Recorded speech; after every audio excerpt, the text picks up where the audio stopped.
week 3 of the fantasy football season, and here's a few quarterbacks that have his sleeper options this week. So obviously it's not going to be players you're thinking about, but with a lot of injuries league-wide already in the first 2 weeks of the year, entering week 3 here. Here's maybe a couple options that help fantasy owners in deeper leagues, or even 10, 12-team leagues with multiple flexes. First quarterback, Sam Darnold of the Minnesota Vikings. So Sam Darnold's led this Viking team to 2 victories to start off the season, including beating his former team, the San Francisco 49ers, in week 2. And this week, a decent matchup versus the Houston Texans, where their defense has been middle of the pack so far. Week 1 at the Giants, 208 pass yards, 2 touchdowns, an interception, 3 rush yards. And then week 2 versus the Niners, 268 pass yards, 2 touchdowns, an INT, and 32 rushing yards. So Sam Darnold, he actually could run out of the pocket and get some yards with his legs if he really has to. When we saw it in week 2 versus San Francisco, this week, decent matchup. Jordan Addison possibly could return. Justin Jefferson, it looks like he's going to be on track to play after he left that ball game versus the Niners after scoring a 97-yard touchdown. And if you need a sleeper, Sam Darnold's out there right now in 76% of fantasy leagues. Next quarterback's Gardner Minshew of the Las Vegas Raiders. So Minshew, more of a 2-quarterback option as a sleeper this week, with a great matchup versus the Carolina Panthers that obviously can't stop anyone.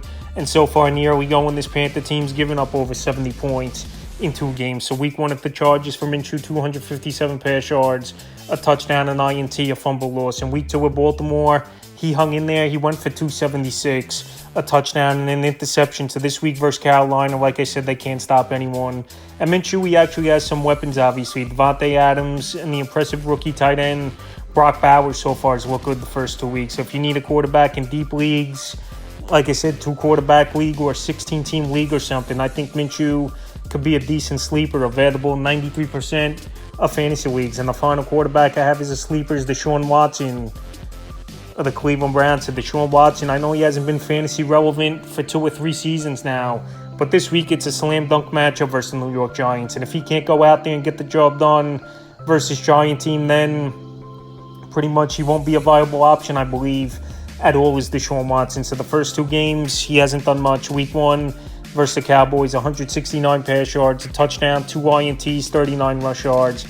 And week 2 with Jacksonville, only 186 pass yards, 20 rush yards, and a touchdown. So Watson still has a little rush upside where he could run to get some yards. But in terms of going out there and having confidence in him, obviously you're not his fantasy owners. But this week is a deep sleeper option in 2-quarterback league. 16-team league, like I said, with Minshew, or your stream quarterbacks. That's the only way I would use Watson, and he's available as well in 76% of fantasy leagues. That's a few quarterbacks I have as sleepers for week 3 of the fantasy football season.